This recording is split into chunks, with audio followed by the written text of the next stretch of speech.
Anjani sudah lama melupakan rasanya tidur nyenyak. Selama 5 tahun pernikahannya dengan Dimas, tidur hanyalah jeda singkat dari kecemasan. Sebuah penantian dalam gelap sebelum fajar kembali membawa serta teror yang sama. Malam ini pun tidak berbeda. Ia berbaring miring membelakangi suaminya, merasakan hawa dingin dari pendingin ruangan menusuk kulit lengannya yang terbuka. Di sebelahnya, tubuh Dimas yang kekar terasa seperti gunung batu yang dingin dan mengancam. Napasnya yang teratur bukan menenangkan, melainkan terdengar seperti desis ular yang sedang beristirahat. Mereka tinggal di sebuah rumah 2 lantai yang megah di kawasan elit. Rumah yang akan membuat iri siapapun yang melihatnya dari luar. Perabotannya mahal, lantainya marmer mengilap, dan di garasi terparkir 2 mobil Eropa yang harganya bisa membeli beberapa rumah sederhana. Anjani adalah istrinya Dimas, seorang pengusaha konstruksi yang sedang naik daun. Dari luar, mereka adalah potret pasangan sukses. Dimas yang tampan dan mapan, Anjani yang cantik dan tampak selalu terawat. Namun, di balik dinding yang dicat sempurna itu, kemewahan tersebut hanyalah sangkar emas yang dingin. Setiap sudut rumah menyimpan kenangan buruk. Setiap benda mahal seolah mengejek kekosongan hidupnya. Anjani dulu adalah seorang desainer grafis yang berbakat dengan lingkaran pertemanan yang hangat. Setelah menikah, Dimas memintanya berhenti bekerja. Alasannya manis. Ia ingin Anjani fokus mengurus rumah tangga, menjadi ratu di istananya. Anjani yang naif dan jatuh cinta, setuju. Perlahan tapi pasti, Dimas memutus semua talinya dengan dunia luar. Teman-temannya dianggap membawa pengaruh buruk. Keluarganya dianggap terlalu ikut campur. Kini, dunianya menyempit hanya sebatas gerbang rumah ini dan orang-orang di dalamnya. Dimas, dan ibu mertuanya, Winda, yang tinggal bersama mereka. Winda adalah versi tua dari Dimas, dengan lidah yang lebih tajam dan tatapan mata yang selalu menghakimi.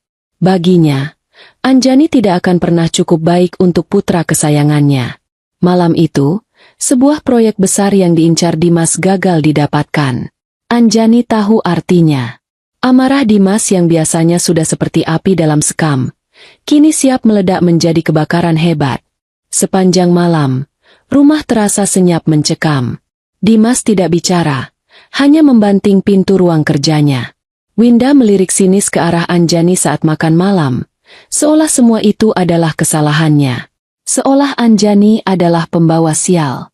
Anjani mencoba memejamkan mata, berharap bisa melewati malam ini tanpa insiden. Namun, tidurnya hanya di permukaan, gelisah dan penuh firasat buruk.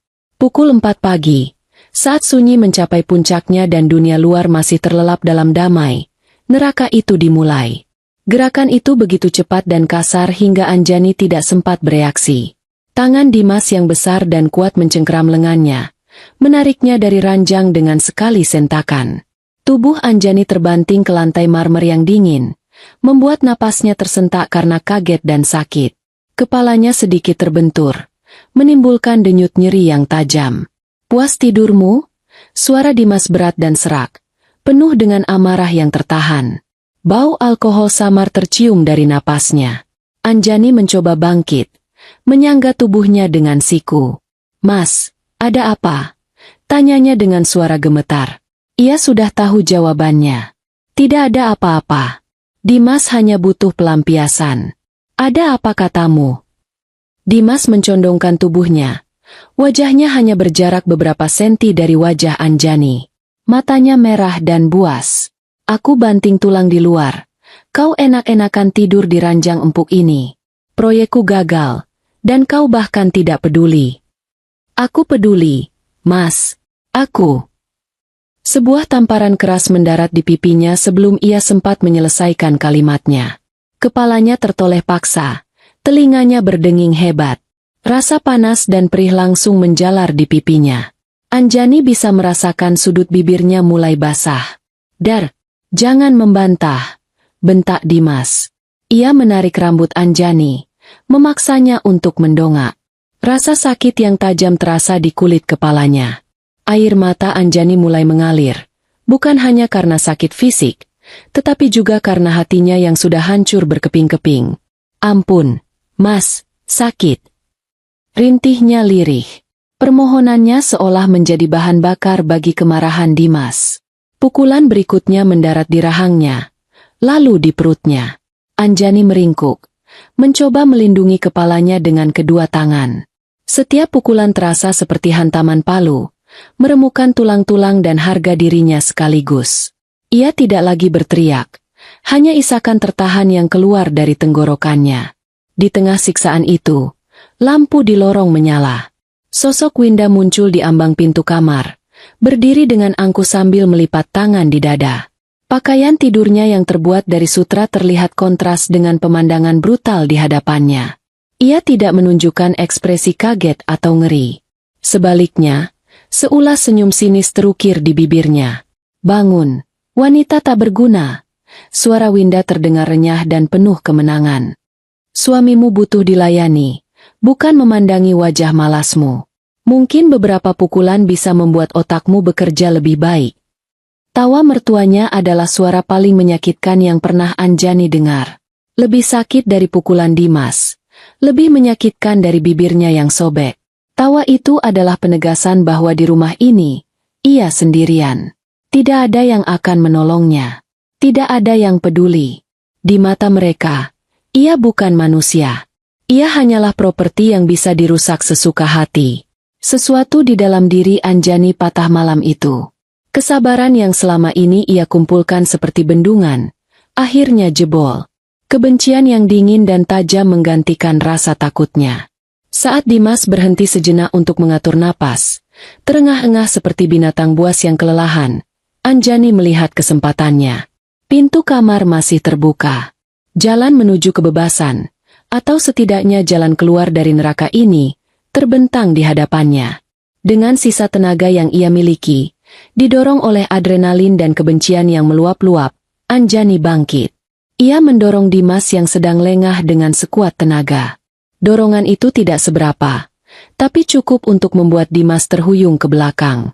Tanpa menoleh lagi, Anjani berlari. Ia melewati Winda yang terkejut, menuruni tangga dengan kaki telanjang, tidak peduli pada rasa sakit di sekujur tubuhnya. Ia membuka pintu depan yang tidak terkunci, dan berlari keluar menuju kegelapan pagi buta. Hawa dingin langsung menyergap kulitnya, membuat tubuhnya yang hanya berbalut piyama tipis menggigil hebat. Ia tidak membawa apa-apa. Tidak ada ponsel, tidak ada dompet, tidak ada identitas. Yang ia bawa hanyalah tubuh yang penuh luka dan tekad yang baru saja lahir dari abu keputusasaannya. Mereka akan membayar semua ini. Jalanan aspal yang dingin terasa tajam di telapak kakinya yang telanjang. Setiap langkah adalah perjuangan melawan rasa sakit yang menjalari tubuhnya. Bibirnya yang sobek terus mengeluarkan darah, meninggalkan rasa asin dan anyir di mulutnya. Pipinya membengkak dan berdenyut, dan ia yakin perutnya akan membiru. Tapi Anjani tidak berhenti. Ia terus berlari, membelah keheningan subuh yang pekat. Lampu-lampu jalan menjadi saksi bisu pelariannya. Cahayanya yang kuning pucat menyoroti sosoknya yang rapuh dan putus asa. Napasnya memburu. Paru-parunya terasa seperti terbakar. Udara dingin masuk ke tenggorokannya, membuatnya terbatuk-batuk. Di belakangnya, ia tidak mendengar suara langkah kaki atau deru mobil yang mengejar. Mungkin Dimas dan Winda terlalu terkejut. Atau mungkin mereka berpikir Anjani akan kembali seperti anjing penurut setelah kedinginan di luar. Pikiran itu memberinya kekuatan. Ia tidak akan pernah kembali. Tidak akan pernah. Tujuannya hanya satu. Sebuah tempat yang selama ini terasa begitu jauh dan asing, namun kini menjadi satu-satunya suara harapan, kantor polisi. Ia tidak tahu persis di mana letaknya. Hanya mengandalkan ingatan samar saat pernah melewatinya bersama Dimas beberapa tahun lalu. Ia hanya perlu terus berlari lurus di jalan utama ini. Sambil berlari, pikirannya dipenuhi oleh kepingan-kepingan kenangan buruk, seperti film rusak yang diputar berulang-ulang. Setiap kepingan itu adalah paku yang menancap di hatinya, menguatkan tekadnya untuk tidak pernah menoleh ke belakang. Ia teringat setahun yang lalu, saat ia dengan bangga memasak rendang, resep warisan dari ibunya. Ia menghabiskan waktu seharian di dapur, berharap bisa melihat senyum di wajah Dimas dan Winda. Saat makan malam, Winda hanya menyendok sedikit, mengunyahnya dengan ekspresi jijik, lalu meletakkan sendoknya. Dagingnya keras. Bumbunya terlalu medok. Kau ini benar-benar tidak bisa melakukan apapun dengan benar. Ya? Ibu Dimas dulu selalu bisa memasak rendang yang sempurna. Winda berkata dengan nada ringan, seolah sedang mengomentari cuaca. Namun setiap katanya adalah belati yang mengiris kepercayaan diri Anjani. Dimas hanya diam, seolah setuju dengan ibunya. Malam itu, Anjani membuang satu panci penuh rendang sambil menangis dalam diam di dapur yang gelap. Langkahnya semakin cepat saat ingatan lain muncul. Suatu sore, ponselnya berdering. Itu Hana, sahabat terbaiknya sejak kuliah. Sudah berbulan-bulan mereka tidak berkomunikasi karena Dimas selalu menunjukkan wajah tidak suka setiap kali Hana menelepon atau datang. Anjani, yang merasa sangat kesepian, mengangkat telepon itu dengan sedikit berbisik. Baru beberapa menit mereka mengobrol, Dimas merebut ponsel dari tangannya. Sudah kubilang jangan berhubungan dengan perempuan tidak jelas itu, bentaknya. Dimas tidak membanting ponsel itu. Ia dengan tenang menghapus kontak Hana, lalu menatap Anjani dengan tatapan dingin yang menusuk. Temanmu hanya aku. Keluargamu hanya aku dan ibu. Mengerti? Sejak saat itu, Anjani benar-benar terisolasi. Tembok rumahnya bukan lagi hanya tembok bata, tapi juga tembok yang memisahkannya dari seluruh kehidupannya yang dulu. Rasa perih di kakinya semakin menjadi saat ia tak sengaja menginjak kerikil tajam. Ia terhuyung, namun tidak jatuh. Ia menggigit bibirnya yang sudah terluka untuk menahan rintihan. Ia tidak boleh lemah sekarang. Ia teringat tatapan mata Dimas setiap kali ia marah karena hal sepele.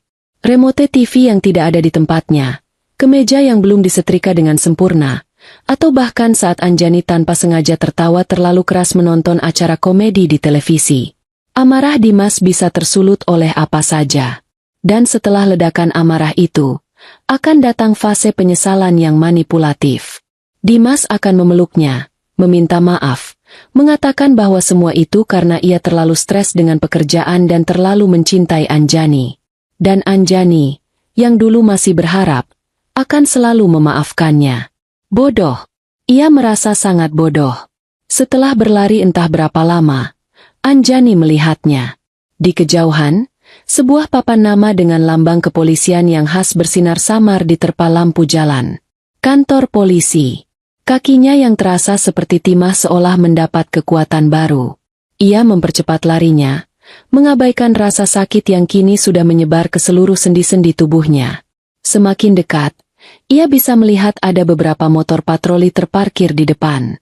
Seorang petugas polisi berseragam lengkap baru saja keluar dari pintu, sepertinya hendak memulai patroli pagi. Pria itu tampak tegap. Wajahnya terlihat lelah namun waspada. Anjani sudah mencapai batasnya. Tenaganya terkuras habis. Saat ia menjejakkan kakinya di halaman kantor polisi yang beraspal, dunianya mulai berputar. Papan nama itu bergoyang. Lampu-lampu di sekitarnya memburam menjadi lingkaran-lingkaran cahaya. Ia mencoba memanggil, mencoba berteriak, tapi yang keluar dari mulutnya hanyalah desisan lemah.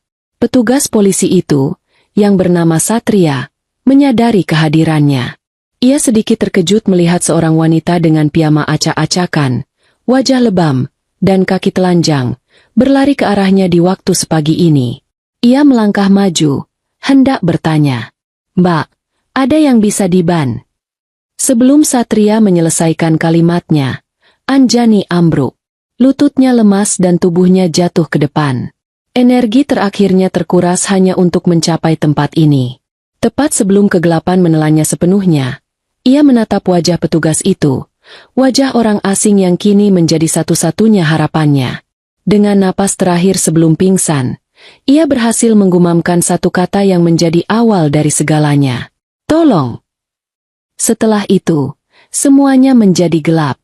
Anjani terbaring tak sadarkan diri di halaman kantor polisi, di bawah langit fajar yang mulai memerah, meninggalkan kehidupan lamanya yang penuh siksaan untuk selamanya.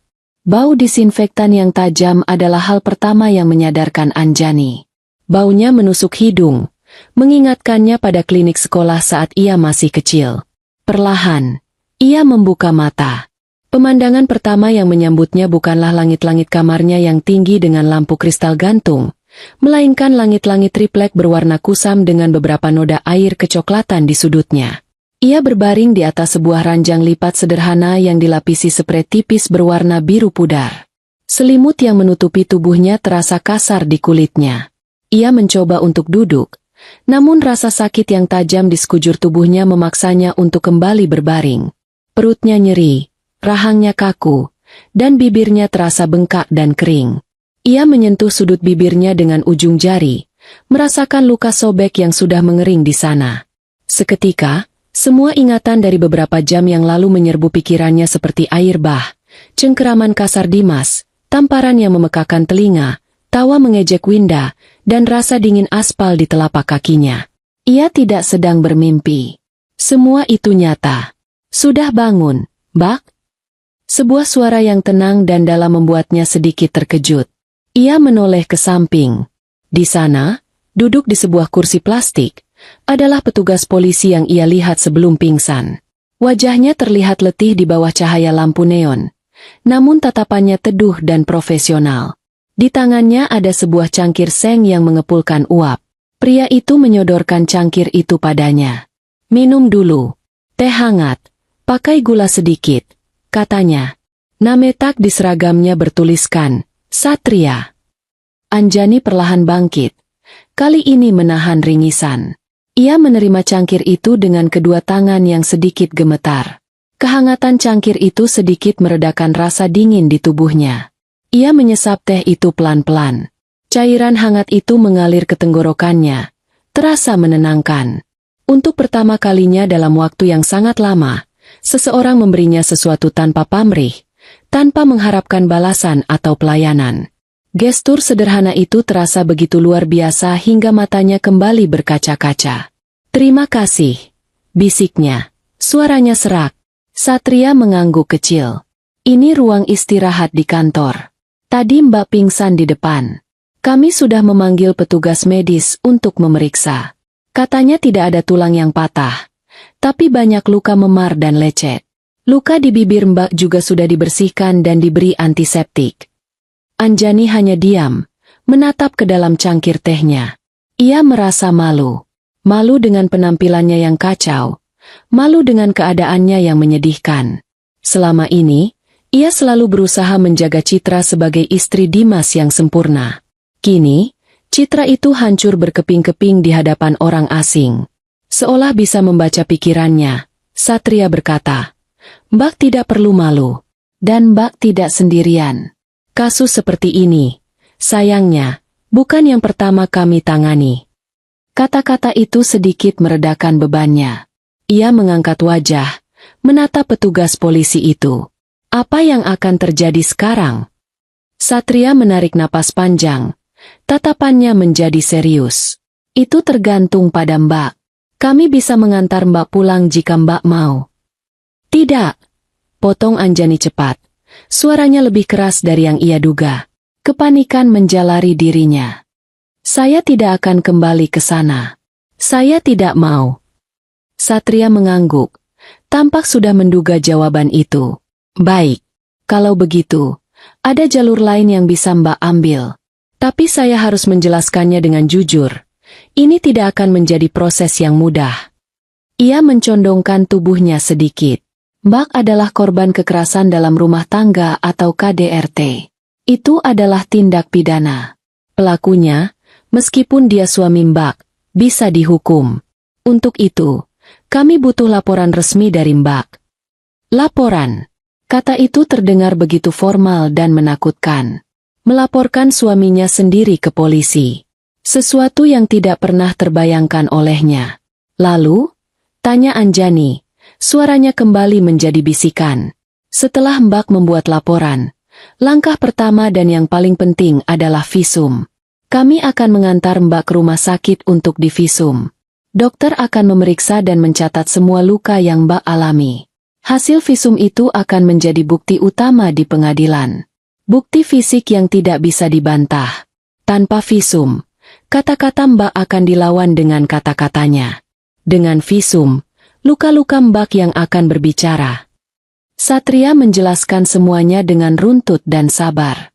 Tidak ada nada menghakimi, tidak ada keraguan dalam suaranya. Ia menjelaskan tentang rumah aman yang bisa menjadi tempat tinggal sementara, tentang hak-haknya sebagai korban, tentang bagaimana proses hukum akan berjalan. Untuk setiap pertanyaan yang muncul di benak Anjani, Satria seolah sudah punya jawabannya. Selama ini, Dimas dan Winda telah membangun sebuah penjara tak terlihat di sekeliling Anjani. Penjara yang dibangun dari rasa takut, isolasi, dan manipulasi. Mereka berhasil membuatnya percaya bahwa ia lemah, bahwa ia tidak punya pilihan, bahwa dunia luar akan menghakiminya, dan bahwa tanpa Dimas, ia bukan siapa-siapa. Tapi di ruangan kecil yang berbau disinfektan ini, di hadapan seorang petugas polisi yang berbicara kepadanya dengan hormat sebagai sesama manusia, tembok penjara itu mulai retak. Anjani teringat semua momen penderitaannya. Hinaan yang ia telan mentah-mentah, pukulan yang ia sembunyikan di balik lengan panjang dan riasan tebal, dan air mata yang ia tumpahkan dalam kesunyian bantal. Ia teringat tawa Winda yang menusuk hatinya.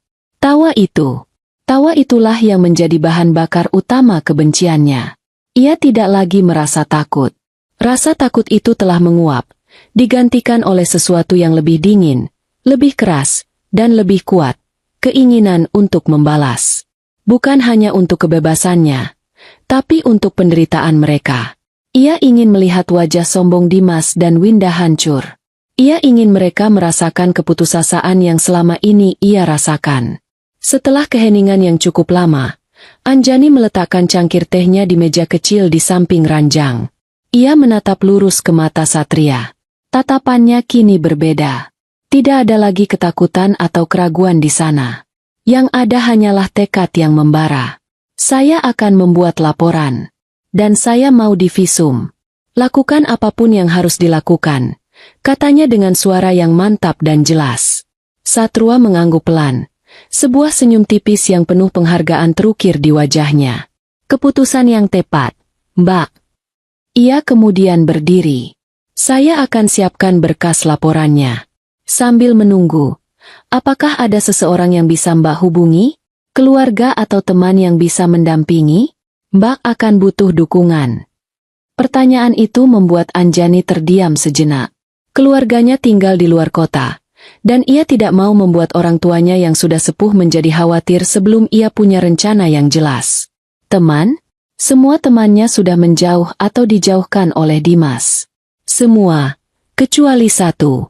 Satu nama yang selalu ia simpan di sudut hatinya. Sebuah jangkar dari kehidupannya yang dulu. Seseorang yang ia tahu tidak akan pernah menghakiminya. Ada. Jawab Anjani. Ada satu orang. Sahabat lama saya. Dia seorang pengacara. Mendengar kata pengacara, ekspresi Satria terlihat sedikit lega. Itu bagus. Sangat bagus. Mbak bisa pakai telepon saya.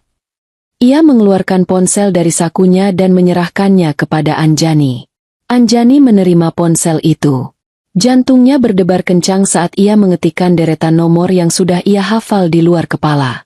Nomor itu tidak pernah ia hapus, hanya disembunyikan di dalam benaknya. Ia ragu sejenak.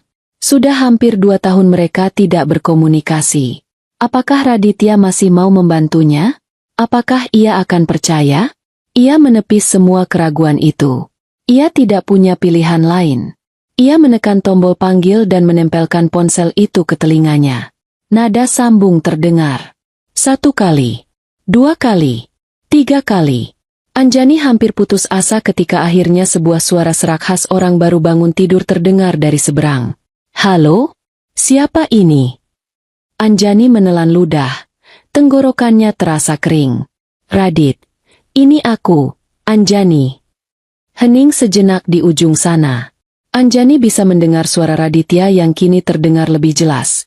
Seolah ia baru saja duduk tegak di ranjangnya. Anjani?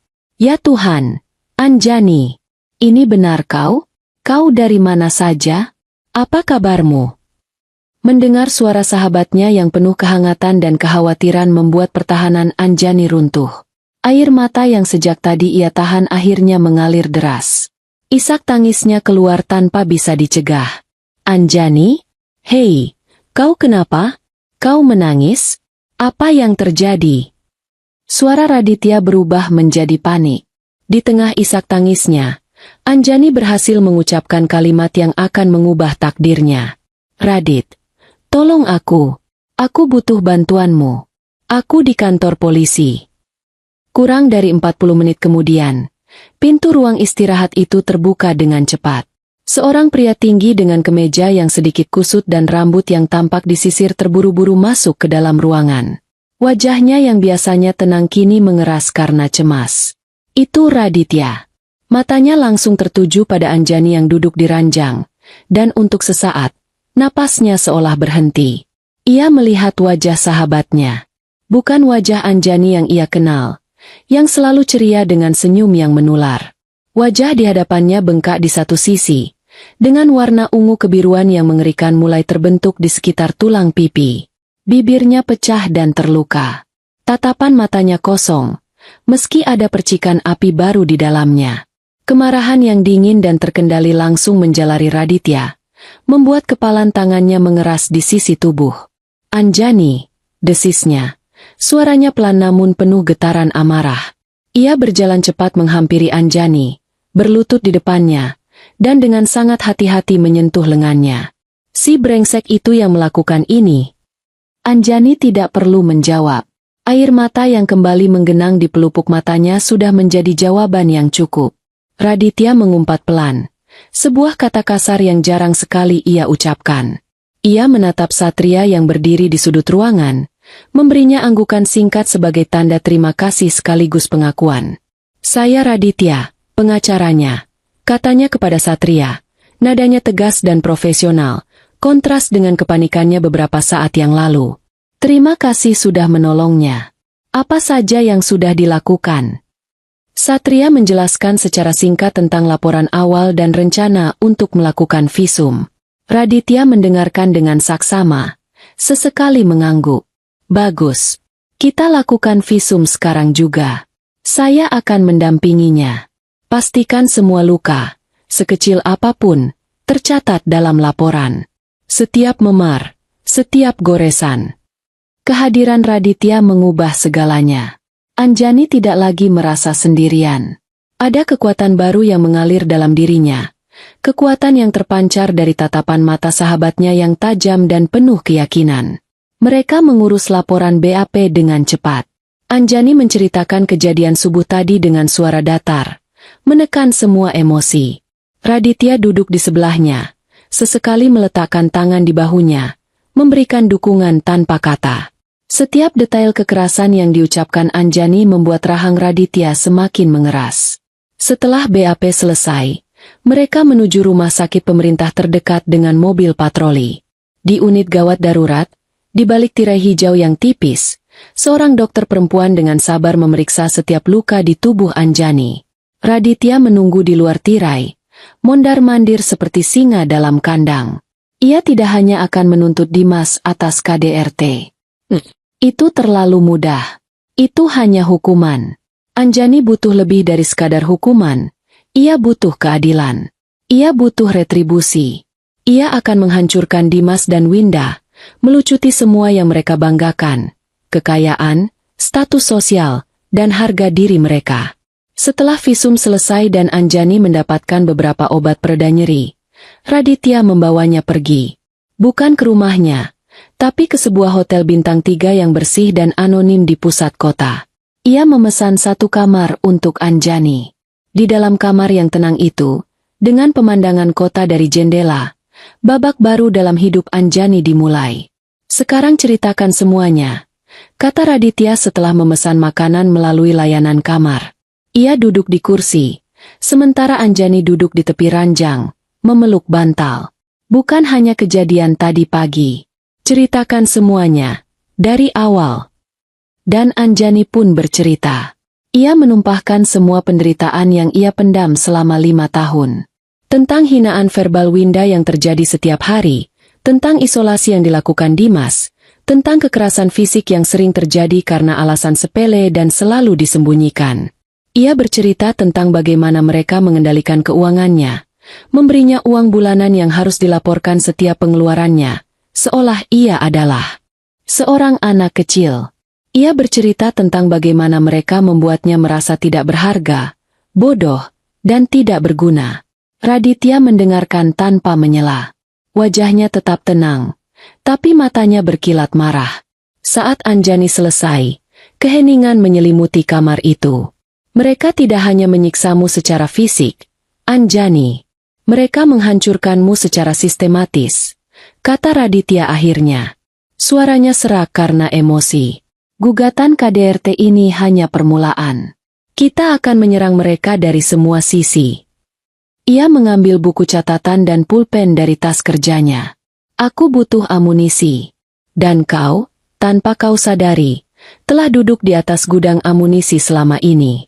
Kita akan gunakan semua yang kau tahu. Ini adalah titik balik bagi Anjani. Ia bukan lagi korban yang pasif. Ia adalah saksi kunci, sumber informasi utama dalam perangnya sendiri.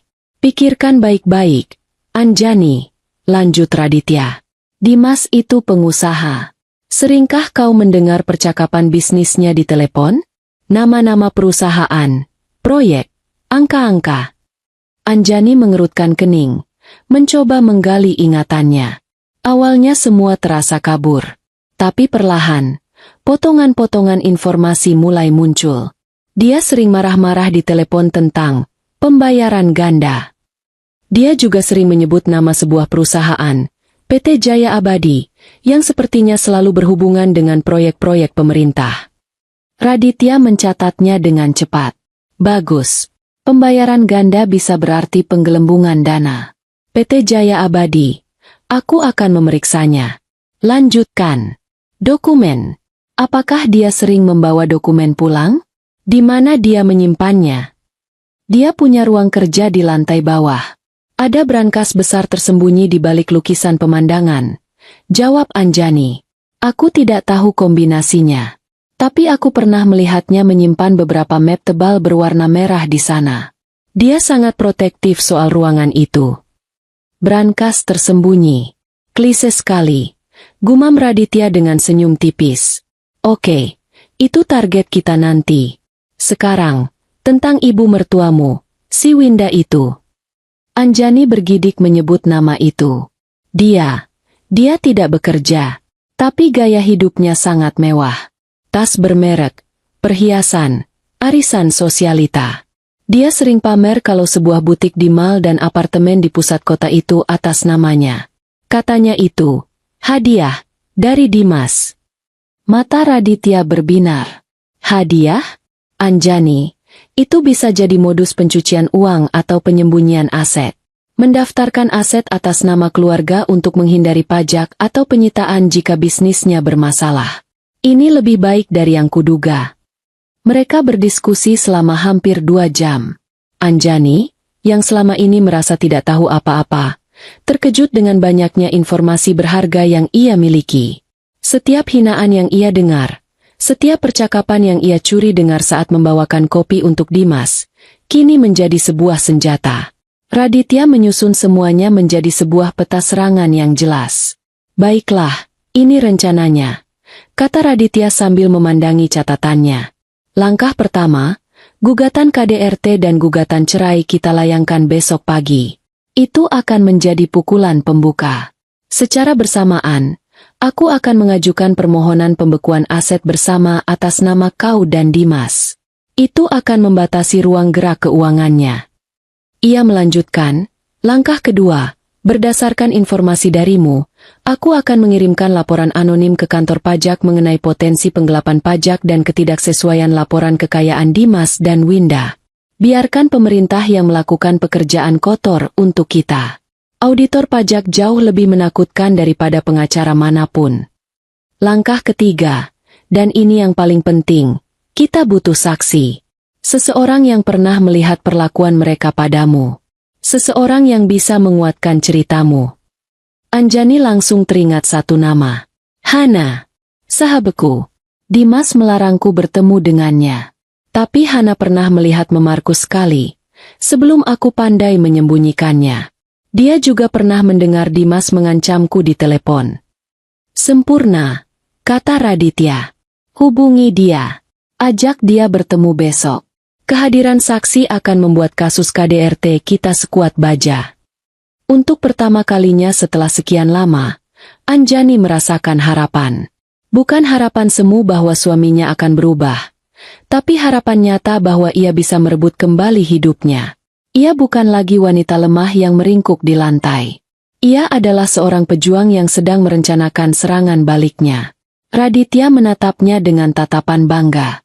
Kau hebat, Anjani. Kau lebih kuat dari yang kau kira. Malam itu, di kamar hotel yang asing, Anjani untuk pertama kalinya bisa tidur tanpa rasa takut. Ia tidak tidur nyenyak, karena rasa sakit di tubuhnya masih terasa. Tapi ini adalah tidur seorang prajurit yang sedang beristirahat sebelum menuju medan perang. Dan ia tahu, dengan Raditya di sisinya, ia tidak akan berperang sendirian. Besok, badai akan datang, dan ia yang akan memulainya. 2 hari setelah Anjani melarikan diri, sebuah amplop coklat resmi tiba di rumah megah itu. Kurir berseragam mengulurkannya kepada Winda, yang menerimanya dengan kening berkerut. 1 untuk Dimas, 1 untuknya. Dimas sedang tidak di rumah, jadi Winda dengan lancang membuka amplop yang ditujukan untuk putranya terlebih dahulu. Matanya menyipit saat membaca kop surat dari kantor kepolisian. Itu adalah surat panggilan resmi untuk Dimas, terkait laporan dugaan tindak pidana kekerasan dalam rumah tangga yang diajukan oleh Anjani Lestari. Winda mendengus. Ia melempar surat itu ke atas meja kopi seolah itu adalah sampah. Wanita tak tahu diuntung itu benar-benar nekat pergi ke polisi. Ia kemudian membuka amplop untuknya. Isinya adalah surat gugatan cerai dari pengacara Anjani, yang juga menuntut pembagian harta gonogini. Di dalamnya juga terlampir permohonan pembekuan seluruh aset bersama hingga ada keputusan pengadilan. Saat Dimas pulang sore itu, Winda menyambutnya dengan kedua surat itu di tangan. "Lihat ini," katanya dengan nada mengejek. "Istrimu yang tidak berguna itu mencoba melawan. Dia pikir dia siapa?" Dimas membaca surat-surat itu dengan cepat. Wajahnya yang tampan mengeras menjadi topeng amarah. Dia pikir bisa mengancamku? Dia akan merangkak kembali dalam seminggu, memohon untuk dimaafkan. Geramnya. Dia tidak punya apa-apa tanpa aku. Tidak punya uang. Tidak punya teman. Biarkan saja. Ini hanya gertakan murahan. Mereka berdua menertawakannya. Tawa angkuh dari orang-orang yang terlalu lama berkuasa dan tidak pernah membayangkan kekuasaan mereka akan goyah. Mereka yakin Anjani hanya sedang tantrum, dan sebentar lagi akan sadar betapa sulitnya hidup di luar sangkar emas yang mereka sediakan. Mereka sama sekali tidak menyadari bahwa itu bukanlah gertakan. Itu adalah deklarasi perang. Serangan pertama datang keesokan harinya, tanpa suara dan mematikan. Dimas sedang berada di tengah rapat penting dengan investor potensial untuk proyek real estate baru. Ia sedang mempresentasikan rencananya dengan penuh percaya diri saat ponselnya bergetar. Sebuah pesan dari manajer keuangannya. "Pak, transfer dana untuk pembayaran supplier material ditolak." Keterangannya, rekening dibekukan oleh pengadilan. Dimas membaca pesan itu 2 kali. Jantungnya serasa berhenti berdetak sejenak. Dibekukan? Bagaimana bisa secepat ini? Ia mencoba menjaga wajahnya tetap tenang di depan para investor. Tapi keringat dingin mulai membasahi pelipisnya. Ia segera menutup rapat dengan alasan darurat, meninggalkan para investor dengan tatapan bingung. Di ruang kerjanya, ia mencoba melakukan transfer melalui aplikasi perbankan di ponselnya. Gagal. Ia mencoba rekening lain yang merupakan rekening bersama. Gagal. Kepanikan mulai menjalari dirinya. Ini nyata. Raditya, pengacara Anjani, bergerak lebih cepat dari yang ia duga. Urat di lehernya menonjol saat ia membanting ponselnya ke meja. Di belahan kota lain, Winda sedang menjalani ritual mingguanannya, makan siang dan berbelanja dengan teman-teman sosialitanya di sebuah mall paling mewah.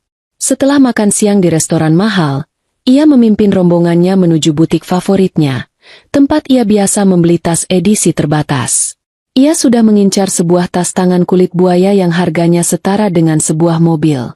Dengan gaya angkuh, ia menyerahkan kartu kredit platinum tambahan miliknya kepada pramuniaga. Yang ini, ya, katanya, seolah sedang membeli permen. Pramuniaga itu menggesek kartu tersebut. Kali. 2 kali. Wajahnya kemudian berubah sedikit canggung. Mohon maaf, Bu Winda. Kartunya ditolak. Winda menatapnya tak percaya. Apa? Coba lagi. Mesin kalian pasti rusak. Pramuniaga itu mencoba lagi di mesin yang berbeda. Hasilnya sama. Ditolak. Bu, mungkin ibu bisa coba kartu lain. Wajah Winda memerah. Teman-temannya mulai saling berbisik di belakangnya. Ini adalah penghinaan terbesar yang bisa ia bayangkan. Dipermalukan di depan umum, di tempat yang ia anggap sebagai wilayah kekuasaannya. Dengan tangan gemetar karena marah, ia mencoba kartu lain. Hasilnya sama. Semua kartu yang terhubung dengan rekening Dimas telah diblokir. Ia terpaksa meninggalkan butik itu dengan tangan hampa, menahan malu yang luar biasa saat ia melewati tatapan kasihan dan ejekan dari teman-temannya. Untuk pertama kalinya, dunianya yang berkilauan ternoda oleh kenyataan pahit. Jika serangan pertama melumpuhkan keuangan mereka, serangan kedua datang untuk menghancurkan fondasi bisnis mereka. Seminggu kemudian, saat Dimas masih sibuk mencoba mencari cara untuk mencairkan rekeningnya melalui pengacaranya sendiri, mimpi buruk yang sesungguhnya datang mengetuk pintu kantornya. 2 orang pria berpenampilan formal dengan map di tangan memperkenalkan diri mereka sebagai auditor dari Direktorat Jenderal Pajak. Mereka datang tanpa pemberitahuan. Mereka membawa surat perintah pemeriksaan dan langsung meminta semua pembukuan perusahaan selama 5 tahun terakhir. Wajah manajer keuangan Dimas pucat pasi. Dimas, yang dipanggil untuk menemui mereka, merasa lantai di bawah kakinya seolah runtuh. Auditor pajak. 2 kata itu adalah momok bagi pengusaha manapun yang suka bermain di area abu-abu, dan Dimas telah menari di area itu selama bertahun-tahun. Ada laporan mengenai ketidaksesuaian antara pendapatan perusahaan yang dilaporkan dengan gaya hidup dan aset yang dimiliki oleh Anda dan keluarga Anda, Pak Dimas, kata salah satu auditor dengan nada datar dan dingin. Dimas seketika tahu. Ini bukan kebetulan. Ini adalah serangan yang terkoordinasi. Laporan anonim.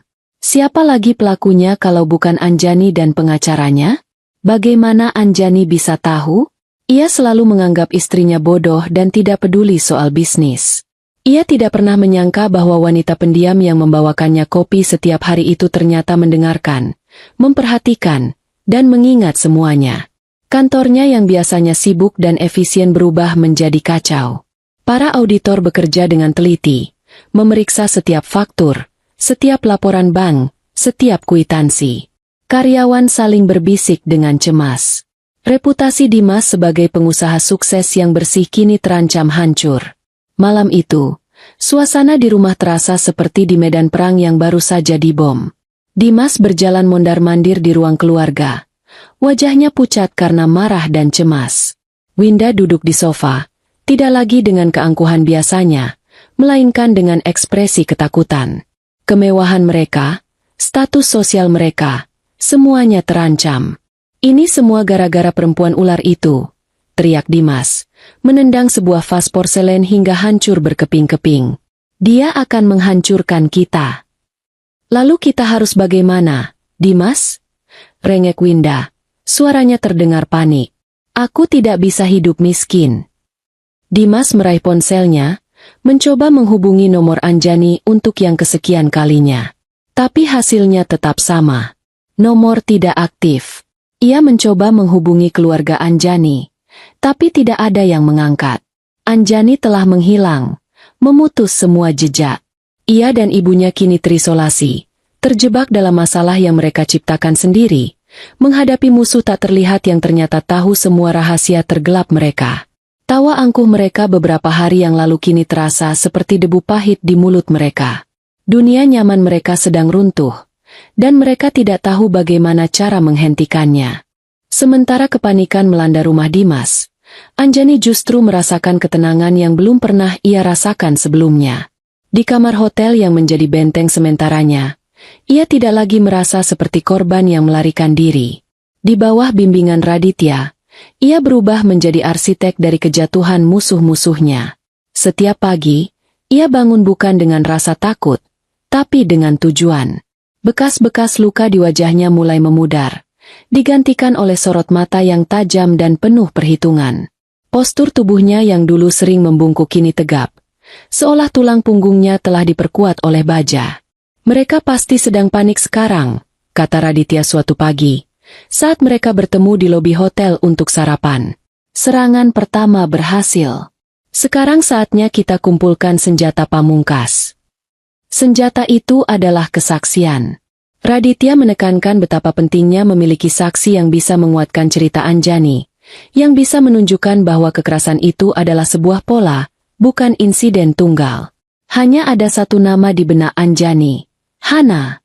Dengan jantung sedikit berdebar, Anjani menghubungi nomor lama sahabatnya itu. Ia berdoa dalam hati semoga Hana tidak mengganti nomornya. Setelah beberapa kali nada sambung, suara yang familiar terdengar. Halo? Hana? Ini aku, Anjani. Keheningan sesaat, lalu pekikan kaget. Anjani. Ya Tuhan. Kau kemana saja? Aku mencoba menghubungimu berkali-kali tapi nomormu tidak aktif. Aku khawatir sekali. Mendengar suara Hana yang tulus dan penuh kekhawatiran membuat Anjani terharu. Panjang ceritanya. Han, bisakah kita bertemu? Ada hal yang sangat penting yang harus aku bicarakan. Mereka setuju untuk bertemu di sebuah kafe kecil yang tidak mencolok di pinggir kota. Saat Anjani tiba, Hana sudah menunggunya di meja sudut. Ketika Hana melihat wajah Anjani, senyumnya langsung memudar. Meskipun memarnya sudah mulai menguning, bekasnya masih terlihat jelas. Anjani, wajahmu, bisik Hana, matanya berkaca-kaca. Anjani duduk di hadapannya dan tanpa basa-basi lagi, ia menceritakan semuanya. Tentang malam pelariannya, tentang kekerasan yang telah menjadi rutinitas, tentang hinaan Winda, dan tentang rencananya untuk melawan. Wajah Hana berubah dari kaget, menjadi ngeri, lalu mengeras karena amarah. Rasa bersalah juga terlihat jelas di matanya. Seharusnya aku tahu. Aku pernah melihat lenganmu lebam beberapa tahun lalu. Kau bilang kau terbentur pintu. Seharusnya aku tidak percaya begitu saja, katanya. Suaranya bergetar karena menyesal. Dan aku pernah tidak sengaja mendengar Dimas membentakmu di telepon, mengancammu karena kau berencana pergi reuni. Aku seharusnya melakukan sesuatu. Itu bukan salahmu, Han. Dia sangat pandai memanipulasi. Anjani menenangkannya sambil meraih tangan sahabatnya. Tapi sekarang, kau bisa membantuku. Aku butuh kau menjadi saksiku. Tanpa ragu sedetik pun, Hana mengangguk mantap. Tentu saja. Aku akan bersaksi. Aku akan ceritakan semua yang aku lihat dan dengar. Si brengsek itu harus membusuk di penjara. Kesediaan Hana adalah amunisi pertama dan paling personal yang berhasil Anjani kumpulkan. Kesaksian seorang sahabat akan memberikan bobot emosional yang kuat di pengadilan. Langkah selanjutnya jauh lebih besar dan berisiko. Berbekal laporan BAP Anjani, hasil visum yang mengerikan, dan kesaksian awal dari Hana, Raditya bekerja tanpa lelah. Ia mengajukan permohonan surat perintah penggeledahan ke pengadilan, menargetkan secara spesifik ruang kerja dan brankas tersembunyi di rumah Dimas. Ia berargumen bahwa ada bukti kuat untuk menduga adanya tindak pidana lain yang terkait, yaitu penipuan dan penggelapan pajak, yang buktinya kemungkinan besar disembunyikan di lokasi tersebut. Hakim, melihat keseriusan kasus KDRT dan indikasi awal yang kuat, akhirnya mengabulkan permohonan itu. Sebuah kemenangan hukum yang signifikan. Suatu sore yang cerah, saat Winda sedang mencoba menenangkan diri dengan menonton televisi, bel rumahnya berbunyi. Ketika ia membuka pintu, ia mendapati beberapa petugas polisi berseragam, termasuk Satria, berdiri di terasnya. Di belakang mereka, ada Raditya yang berdiri dengan wajah tenang dan map di tangan. "Ada apa ini?" tanya Winda dengan nada ketus, mencoba mempertahankan sisa-sisa keangkuhannya. Satria menunjukkan surat perintah penggeledahan resmi.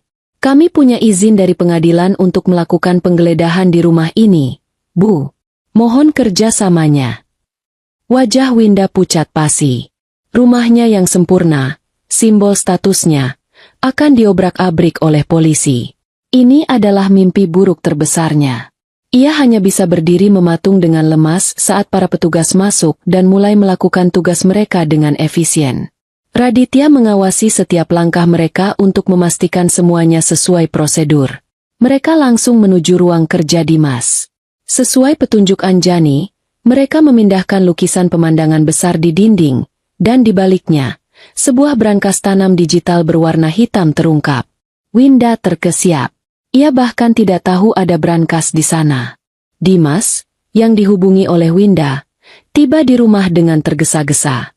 Wajahnya merah padam karena marah saat melihat polisi di ruang kerjanya. Apa-apaan ini? Kalian tidak punya hak. Kami punya surat perintah, Pak Dimas, kata Raditya dengan tenang, menunjukkannya. Sekarang, tolong berikan kombinasinya, atau kami akan membukanya secara paksa. Dimas menolak. Maka, seorang ahli pembuka brankas yang sudah disiapkan pun dipanggil. Setelah bekerja selama hampir 1 jam, dengan suara klik yang keras, pintu brankas itu pun terbuka. Isi di dalamnya adalah harta karun berupa bukti kejahatan. Bukan hanya map-map merah yang pernah Anjani sebutkan. Ada buku kas ganda yang mencatat dengan detail pemasukan real perusahaan dibandingkan dengan yang dilaporkan ke kantor pajak. Ada sertifikat apartemen dan butik atas nama Winda, beserta bukti transfer dana dari rekening perusahaan yang disamarkan sebagai biaya konsultasi. Ada juga catatan aliran dana ke beberapa rekening pejabat daerah, bukti suap untuk memenangkan proyek. Itu adalah kotak Pandora kebusukan bisnis Dimas. Saat para petugas menyita semua dokumen itu sebagai barang bukti, Dimas hanya bisa menatap nanar. Wajahnya kehilangan semua warna. Ia tamat. Malam itu, telepon Anjani berdering. Itu dari Raditya. Kita berhasil, Anjani, katanya. Suaranya terdengar bersemangat. Kita mendapatkan semuanya. Ini lebih besar dari sekadar kasus KDRT. Ini kasus penipuan dan korupsi besar. Senjata kita sudah lengkap. Dan ini bukan lagi senapan angin. Ini meriam. Anjani menutup telepon. Ia berjalan ke jendela kamar hotelnya dan menatap lampu kota yang berkelip di bawah. Untuk pertama kalinya, ia tidak melihatnya sebagai pemandangan yang asing, melainkan sebagai pemandangan masa depannya yang baru. Perasaan lega dan kuat yang luar biasa menjalari dirinya. Ini bukan lagi hanya tentang balas dendam. Ini tentang keadilan. Puing-puing dari kehidupan Dimas dan Winda akan menjadi fondasi dari kehidupan barunya. Perang belum berakhir, tapi ia tahu, ia sudah memenangkan pertempuran yang paling menentukan. Penemuan brankas itu bukanlah sekadar percikan api, melainkan ledakan bom nuklir di tengah dunia Dimas dan Winda. Apa yang dimulai sebagai kasus kekerasan dalam rumah tangga yang mereka anggap sepele, kini telah bermutasi menjadi monster hukum berkepala banyak yang siap melahap mereka hidup-hidup. Anjani dan Raditya tidak hanya menarik satu benang, mereka telah membongkar seluruh tenunan kebohongan yang menopang kehidupan mewah pasangan itu. Bagi Dimas, efeknya datang dengan cepat dan brutal. Berita tentang penggeledahan dan penyitaan dokumen dari kantor dan rumahnya menyebar seperti wabah di kalangan pebisnis. Reputasinya, aset paling berharga yang ia bangun dengan citra kesuksesan dan koneksi, hancur dalam semalam. Para investor yang semula memujanya kini memandangnya dengan curiga. Rekan bisnis yang dulu menepuk punggungnya kini menjaga jarak, takut ikut terseret ke dalam pusaran masalah hukum yang mengelilinginya. Proyek real estate baru yang hampir ia menangkan, menguap begitu saja. Pihak pemberi proyek tiba-tiba memutuskan untuk meninjau ulang semua kandidat, dengan alasan yang dibuat-buat. Panggilan telepon yang masuk ke ponselnya bukan lagi berisi tawaran kerjasama, melainkan pertanyaan cemas dari para klien lama dan ancaman dari para supplier yang pembayarannya tertunda karena pembekuan rekening. Kantornya yang dulu penuh dengan energi ambisius kini diselimuti awan kelabu ketidakpastian. Karyawan terbaiknya mulai secara diam-diam mencari pekerjaan di tempat lain, meninggalkan kapal yang mereka tahu akan segera karam. Dimas terjebak. Ia tidak bisa mengakses dana besar untuk menyewa pengacara terbaik sekalipun, karena sebagian besar kekayaannya terikat di rekening yang dibekukan atau aset yang terancam disita. Ia seperti seorang jenderal yang kehilangan pasukan dan logistiknya tepat sebelum pertempuran terbesar dalam hidupnya. Setiap hari adalah siksaan baru. Ia harus bolak-balik antara kantor polisi untuk pemeriksaan terkait kasus KDRT dan kantor pajak untuk diinterogasi oleh para auditor yang dingin dan tanpa ampun. Para auditor itu, berbekal buku kas ganda yang ditemukan di brankasnya, membongkar setiap transaksi mencurigakan, setiap penggelembungan biaya, setiap faktur fiktif. Di hadapan bukti yang tak terbantahkan, arogansi Dimas luntur, digantikan oleh keringat dingin dan jawaban yang terbata-bata. Puncaknya, bukti aliran dana kepada pejabat daerah membuatnya terjerat dalam penyelidikan korupsi oleh kejaksaan. 3 lembaga hukum yang berbeda kini mengincarnya: kepolisian, kantor pajak, dan kejaksaan. Badai itu telah menjadi badai yang sempurna. Sementara Dimas berjuang melawan tsunami hukum yang menerjang bisnisnya, Winda menghadapi jenis neraka yang berbeda, neraka sosial. Dunianya yang berpusat pada status, gosip, dan pamer kekayaan, runtuh dengan cara yang lebih kejam dan personal. Berita tentang masalah hukum Dimas menjadi topik terpanas di setiap arisan dan pertemuan sosialita. Awalnya hanya bisik-bisik, namun dengan cepat berubah menjadi cemoohan terbuka. Teman-teman yang dulu selalu memujinya kini menghindarinya. Undangan ke acara-acara bergengsi berhenti datang. Saat ia nekat muncul di salah satu kafe favoritnya, ia bisa merasakan tatapan mata yang menusuk dan tawa tertahan di belakang punggungnya. Ia bukan lagi Ratu Winda yang dihormati, melainkan bahan tertawaan. Mereka membicarakannya sebagai istri dari pengusaha korup yang memukuli istrinya sendiri, dan ibu mertua yang kejam. Citra yang ia poles selama puluhan tahun hancur menjadi debu. Kehilangan status sosial diperparah oleh kehilangan akses keuangan. Tanpa kartu kredit dan uang tunai yang melimpah, gaya hidupnya lumpuh. Ia tidak bisa lagi pergi ke salon mahal, membeli baju desainer, atau mentraktir teman-temannya. Mobil mewahnya, yang cicilannya mulai menunggak, terancam ditarik oleh perusahaan pembiayaan. Ia terpaksa tinggal di rumah besar yang kini terasa kosong dan dingin, seperti museum dari kejayaan masa lalu. Setiap perabot mahal, setiap guci antik, kini terasa seperti ejekan atas keadaannya yang menyedihkan. Pertengkaran hebat antara ibu dan anak itu menjadi musik latar harian di rumah mereka. Winda menyalahkan Dimas karena tidak becus mengurus masalah. Dimas, yang sudah diambang batas stres, balas membentak ibunya, menyalahkannya karena gaya hidupnya yang boros telah menarik perhatian kantor pajak. Ini semua karena keserakahanmu, Bu. Kalau saja kau tidak pamer butik dan apartemen itu, mereka mungkin tidak akan curiga. Teriak Dimas di suatu malam, suaranya menggema di ruang keluarga yang luas. Salahku? Kau yang memberikan semua itu padaku. Dan sekarang kau menyalahkanku? Balas Winda, suaranya melengking karena histeris. Seharusnya kau bisa mengendalikan istrimu. Perempuan desa itu, lihat apa yang telah ia perbuat pada kita. Mereka terjebak dalam sangkar yang mereka bangun untuk Anjani. Mereka terisolasi, saling menyalahkan, dan diliputi ketakutan. Mereka kini merasakan apa yang Anjani rasakan selama bertahun-tahun, ketidakberdayaan. Setiap dering telepon membuat mereka terlonjak. Setiap ketukan di pintu membuat jantung mereka berdebar kencang. Mereka telah kehilangan kendali atas hidup mereka sendiri. Dan kendali itu kini berada di tangan wanita yang pernah mereka injak-injak. Badai yang diciptakan Anjani dan Raditya tidak hanya menerjang mereka, tetapi juga menenggelamkan mereka perlahan-lahan di lautan keputusasaan. Hari sidang pertama tiba. Ruang pengadilan itu tidak terlalu besar, dengan dinding bercat krem dan perabotan kayu tua yang tampak berwibawa. Udara di dalamnya terasa pengap, penuh dengan ketegangan yang nyaris bisa dirasakan. Di satu sisi duduk Dimas dan Winda bersama pengacara mereka, seorang pria parubaya yang tampak lelah dan tertekan. Di sisi lain, Anjani duduk tegak di sebelah Raditya. Transformasi Anjani sangat mencolok. Ia tidak lagi terlihat seperti korban yang rapuh. Ia mengenakan blus putih sederhana namun elegan dan celana bahan hitam. Rambutnya ditata rapi, dan wajahnya dirias tipis, cukup untuk menutupi sisa-sisa memar terakhir. Namun tidak cukup untuk menyembunyikan sorot matanya yang baru, dingin, fokus, dan tanpa rasa takut. Ia bukan lagi wanita yang menangis di lantai pada pukul 4 pagi. Ia adalah seorang penggugat yang datang untuk menuntut keadilan. Sebaliknya, Dimas dan Winda tampak seperti bayangan dari diri mereka yang dulu. Dimas, yang biasanya tampil necis dengan setelan mahal, kini terlihat kuyu. Lingkaran hitam di bawah matanya menunjukkan kurang tidur, dan setelannya tampak sedikit kebesaran di tubuhnya yang sedikit kurus karena stres. Winda, yang selalu tampil glamor dengan perhiasan mencolok, kini hanya mengenakan pakaian sederhana berwarna gelap.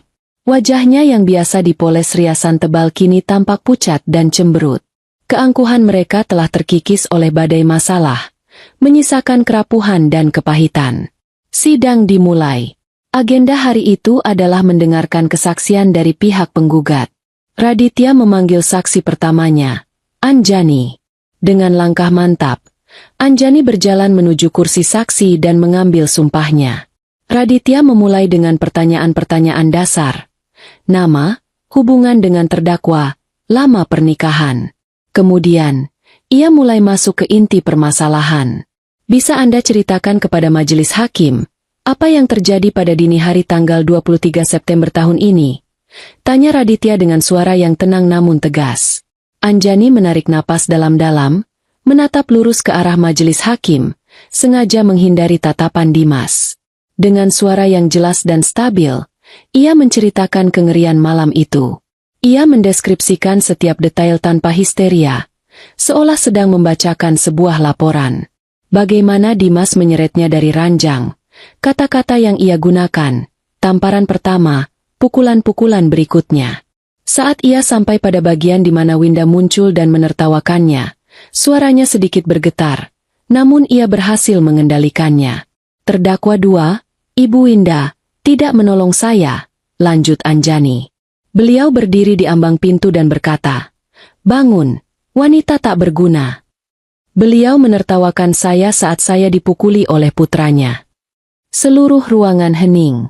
Deskripsi Anjani yang gamblang dan disampaikan dengan ketenangan yang dingin justru memberikan efek yang jauh lebih kuat daripada jika ia menangis tersedu-sedu. Itu adalah kesaksian dari seseorang yang telah melewati batas rasa sakit dan kini hanya menyisakan fakta yang telanjang. Pengacara Dimas mencoba melakukan serangan balik saat pemeriksaan silang. Anda mengatakan suami Anda memukuli Anda. Apakah Anda punya bukti selain kata-kata Anda sendiri? Mungkin Anda terjatuh? Atau melukai diri sendiri untuk menjebak suami Anda? Disinilah Raditya memainkan kartu asnya. Izin, Yang Mulia. Kami akan menyajikan bukti tersebut sekarang. Ia memberikan isyarat, dan foto-foto dari hasil visum ditampilkan di layar proyektor. Foto-foto close-up yang mengerikan dari wajah Anjani yang lebam, bibirnya yang sobek, dan memar-memar di lengan serta perutnya. Suara desahan kaget terdengar dari beberapa pengunjung sidang. Wajah Dimas menjadi pucat pasi. Foto-foto itu adalah bukti bisu yang berteriak lebih keras dari pengakuan manapun. Saksi berikutnya adalah Hana. Dengan suara yang sedikit gemetar namun tegas, Hana menceritakan bagaimana ia dijauhkan secara paksa dari Anjani. Ia bersaksi tentang memar yang pernah ia lihat di lengan Anjani beberapa tahun lalu, dan bagaimana Anjani saat itu berbohong dengan mengatakan ia terbentur pintu. Ia juga menceritakan tentang percakapan telepon yang ia dengar, di mana Dimas mengancam Anjani dengan kasar. Kesaksian Hana menghancurkan argumen pengacara Dimas bahwa ini adalah insiden pertama kali. Kesaksiannya melukiskan sebuah pola kekerasan dan kontrol yang sistematis. Puncaknya adalah ketika Raditya mulai membeberkan bukti-bukti dari brankas. Meskipun sidang utama untuk kasus penipuan dan korupsi akan dilakukan secara terpisah, Raditya dengan cerdik menggunakannya untuk menunjukkan motif dan karakter terdakwa dalam sidang cerai dan KDRT ini. Yang Mulia, kami berargumen bahwa kekerasan ini adalah puncak dari sebuah hubungan yang didasari oleh kontrol dan penyalahgunaan kekuasaan. Terdakwa tidak hanya mengontrol fisik penggugat, tapi juga keuangannya, dan menggunakan keluarganya untuk menyembunyikan aset hasil kejahatan, kata Raditya, sambil menunjukkan salinan bukti transfer dana ke rekening Winda yang disamarkan sebagai biaya konsultasi. Winda, yang namanya disebut-sebut, tampak panik. Ia mulai bergumam tidak jelas, mencoba menyangkal, namun langsung ditegur oleh hakim. Pengacaranya hanya bisa menunduk pasrah, kehabisan argumen untuk membela kliennya. Saat sidang hari itu berakhir, hasilnya sudah jelas. Anjani dan Raditya telah mendominasi panggung pengadilan. Mereka tidak hanya menyajikan kasus KDRT yang kuat, tetapi juga berhasil melukiskan gambaran Dimas dan Winda sebagai individu yang manipulatif, serakah, dan kejam. Ketika Anjani berjalan keluar dari ruang sidang, ia tidak sengaja berpapasan dengan Dimas. Untuk pertama kalinya, mereka saling bertatapan.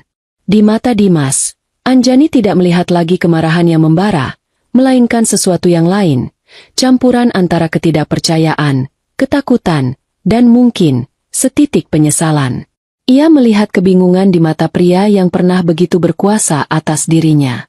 Kebingungan tentang bagaimana wanita lemah yang dulu selalu ia remehkan, kini bisa berdiri begitu tegak dan menjadi penyebab kehancurannya. Anjani tidak mengatakan apa-apa. Ia hanya menatapnya lurus selama beberapa detik, tatapan yang dingin dan kosong, seolah sedang menatap orang asing. Lalu, ia berbalik dan berjalan pergi, meninggalkan Dimas yang berdiri mematung di koridor pengadilan yang remang-remang, sendirian dengan puing-puing kerajaannya yang runtuh. Sidang putusan adalah puncak dari segala drama. Suasana di ruang pengadilan terasa lebih berat dan padat daripada sebelumnya.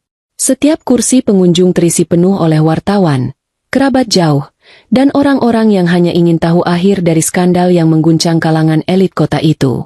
Anjani duduk dengan punggung lurus, tangannya terlipat tenang di atas pangkuan. Di sebelahnya, Raditya memberinya anggukan kecil yang menguatkan. Di seberang ruangan, Dimas dan Winda duduk berdekatan, namun tampak terpisah oleh jurang keputusasaan yang dalam. Wajah Dimas kaku seperti batu, sementara mata Winda terus bergerak gelisah, seolah mencari jalan keluar yang tidak ada. Ketua Majelis Hakim, seorang pria paruh baya berkacamata dengan wajah tegas, memasuki ruangan. Semua orang berdiri dalam keheningan yang khusyuk. Setelah semua kembali duduk, hakim itu mulai membacakan putusannya. Suaranya yang berat dan datar menggema di seluruh ruangan, setiap katanya terasa seperti pukulan palu. Ia memulai dengan kasus kekerasan dalam rumah tangga. Berdasarkan keterangan saksi penggugat, Anjani Lestari, yang diperkuat oleh kesaksian dari saksi Hana Safira, serta bukti visum et repertum nomor sekian yang tidak dapat disangkal, majelis hakim menyatakan bahwa terdakwa, Dimas Pradipta, terbukti secara sah dan meyakinkan telah melakukan tindak pidana kekerasan fisik dalam lingkup rumah tangga. Dimas memejamkan matanya sejenak. Anjani tidak bergerak. Napasnya stabil. Majelis hakim mempertimbangkan bahwa tindakan terdakwa dilakukan secara berulang dan telah menyebabkan trauma fisik maupun psikis yang mendalam bagi korban. Oleh karena itu, menjatuhkan hukuman pidana penjara kepada terdakwa Dimas Pradipta selama 8 tahun. 8 tahun. Angka itu menggantung di udara. Beberapa wartawan mulai mencatat dengan cepat. Winda terkesiap pelan. Tangannya mencengkeram lengan putranya. Namun Dimas tidak bereaksi. Ia hanya menatap kosong ke depan. Hakim melanjutkan ke gugatan perceraian. Majelis hakim mengabulkan gugatan cerai yang diajukan oleh penggugat, Anjani Lestari. Dengan demikian, perkawinan antara penggugat dan tergugat dinyatakan putus karena perceraian dengan segala akibat hukumnya. Ini adalah momen pembebasan resmi Anjani. Ia merasakan beban tak kasat mata yang telah membebani pundaknya selama bertahun-tahun akhirnya terangkat. Ia bebas. Mengenai harta bersama, lanjut hakim, majelis hakim telah menelaah bukti-bukti yang diajukan. Sebagian besar aset yang terdaftar atas nama tergugat dan ibunya, Winda Anggraini, terbukti berasal dari sumber dana yang tidak sah dan terkait dengan tindak pidana lain yang kasusnya sedang berjalan. Aset-aset tersebut, termasuk butik, apartemen, dan beberapa rekening bank, dinyatakan disita oleh negara sebagai bagian dari proses hukum kasus penipuan dan pencucian uang. Winda tersentak hebat mendengar kalimat itu. Wajahnya berubah pucat pasi. Butiknya, apartemennya, sumber kebanggaan dan statusnya, lenyap begitu saja. Ia menatap hakim dengan tatapan tidak percaya. Mulutnya sedikit terbuka. Adapun sisa harta bersama yang terbukti diperoleh secara sah selama masa perkawinan, akan dibagi 2. Rumah kediaman bersama akan dijual dan hasilnya dibagi rata. Penggugat, Anjani Lestari, juga berhak atas setengah dari nilai aset perusahaan yang sah sebelum terjerat kasus hukum. Dengan ini, semua tuntutan penggugat dikabulkan. Putusan itu adalah sebuah mahakarya keadilan. Raditya telah berhasil memisahkan mana aset yang bersih dan mana yang kotor, memastikan Anjani mendapatkan haknya tanpa tersentuh oleh kekayaan haram Dimas. Terakhir, hakim menyinggung kasus-kasus lain yang menjerat Dimas. Terdakwa juga akan menghadapi sidang terpisah untuk kasus penipuan, penggelapan pajak, dan korupsi, yang berdasarkan bukti-bukti yang telah kami terima, kemungkinan besar akan menambah masa hukumannya secara signifikan. Palu diketuk 3 kali. Suaranya terdengar final, mengakhiri segalanya. 2 orang petugas berseragam mendekati Dimas. Untuk pertama kalinya, ekspresi Dimas pecah. Kepanikan yang nyata terlihat di matanya saat borgol dingin diklikkan di pergelangan tangannya. Pria yang dulu begitu berkuasa, yang menganggap dirinya tak tersentuh, kini hanyalah seorang narapidana biasa.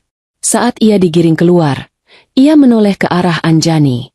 Tatapannya bukan lagi tatapan benci, melainkan tatapan kosong penuh kekalahan. Winda tidak bisa menahan diri lagi. Saat melihat putranya digiring pergi, ia ambruk. Bukan pingsan, melainkan sebuah ledakan emosi yang histeris.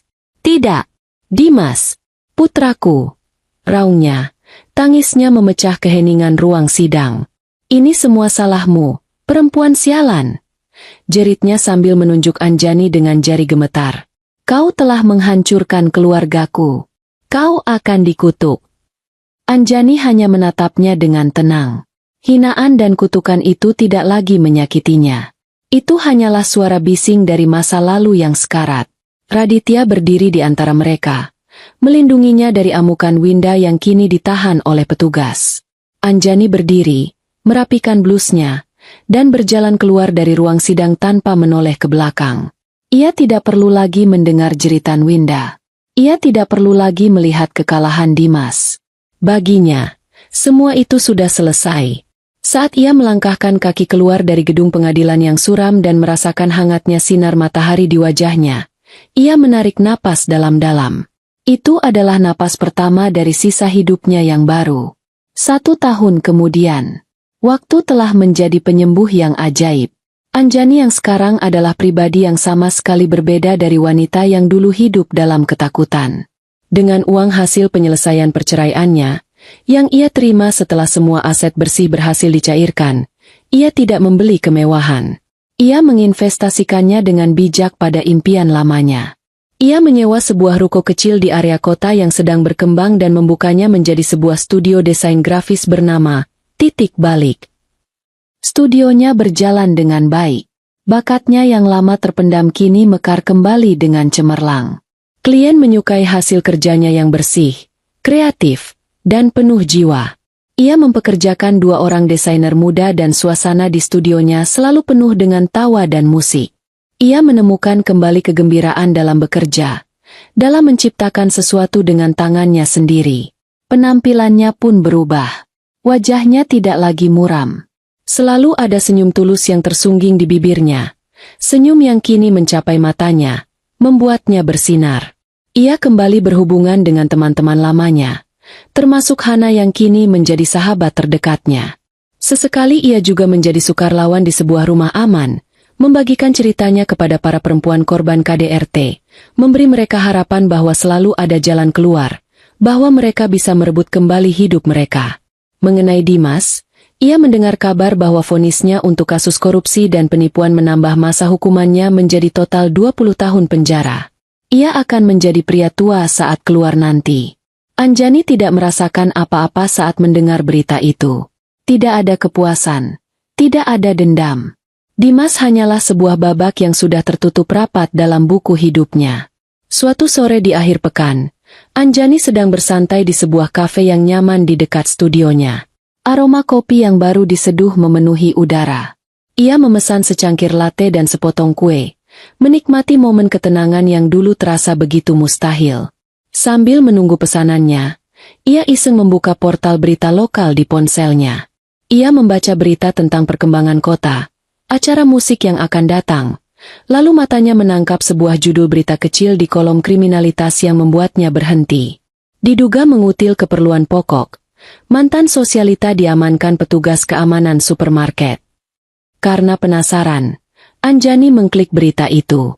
Artikelnya singkat, menceritakan tentang seorang wanita parubaya yang tertangkap kamera CCTV sedang memasukkan beberapa kaleng sarden dan sebungkus roti ke dalam tasnya tanpa membayar di sebuah supermarket kelas menengah. Saat diamankan, wanita itu menangis dan memohon untuk dilepaskan. Lalu Anjani melihat fotonya. Meskipun diambil dari sudut yang kurang bagus dan kualitasnya agak buram, Anjani bisa mengenali sosok itu dengan jelas. Rambutnya yang dulu selalu tertata sempurna kini acak-acakan dan terlihat kusam. Pakaiannya lusuh dan kebesaran. Wajahnya tirus, dengan kantung mata yang dalam dan keriput yang terlihat jelas tanpa pulasan riasan mahal. Itu Winda, mantan ibu mertuanya yang angkuh dan selalu tampil sempurna. Anjani menatap foto itu lama sekali.